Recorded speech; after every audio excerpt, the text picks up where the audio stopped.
تازه خبر پاکستانی پوځیانو پر خوست ولایت برید کړی چې په غبرګون کې افغان ځواکونو غاښ ماتونکی ځواب ورکړی. یاد برید کې پاکستانی پوځ ته یو ځل بیا درانه تلفات اوښتي او په منډه سوي دي. دا چې پاکستانی پوځ یو ځل بیا ولې او څنګه پر افغان ځواکونو برید کړی، په اړه افغان او پاکستانی لوري څه ویلي او پاکستانی پوځ ته څومره مرګ ژوبله اوښتې، بشپړ حال را سره هم دغه روانه ویډیو کې کتلی سي. سلامونه قدرمنو لیدونکو، مشال پریس یوټیوب چینل ته مو هرکلی کوم.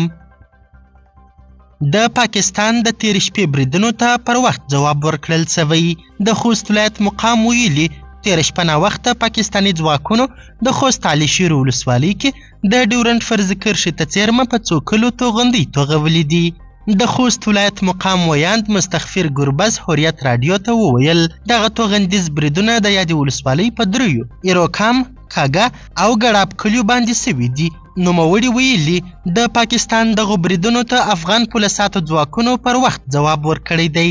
په ورته مهال د 203 منصوري قولي اردو ویاند عبدالحق فیدا هم هوریت راډیو ته ویلي دغه بریدونه ځاني او مالي زیانونه نه لري. د نوموړي په خبره پاکستاني لوري ته د ور اوښتو زیانونو په اړه لا هم کره معلومات نشته، خو د اټکل له مخې لسګونه ځواکونه یې هلاک سوي دي.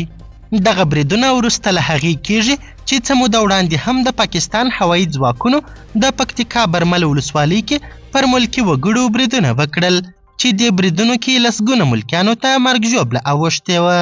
تر دغو بریدونو وروسته افغان ځواکونو هم په متقابلو بریدونو لاس پورې کړ چې د فرضي کرښې هغې غاړې ته د پاکستاني پوځ او شریرو کړیو څو مرکزونه په نښه کړل. قدرمنو لیدونکو، د ویډیو له کتلو مو نړۍ مننه. د لا زیاتو او نورو لحظه پر لحظه خبرې مطالبه لپاره زموږ همدغه مشال پریس یوټیوب چینل سبسکرایب کړئ. تر بیا او بلې ویډیو ښه وخت ښې چارې، د الله په امان.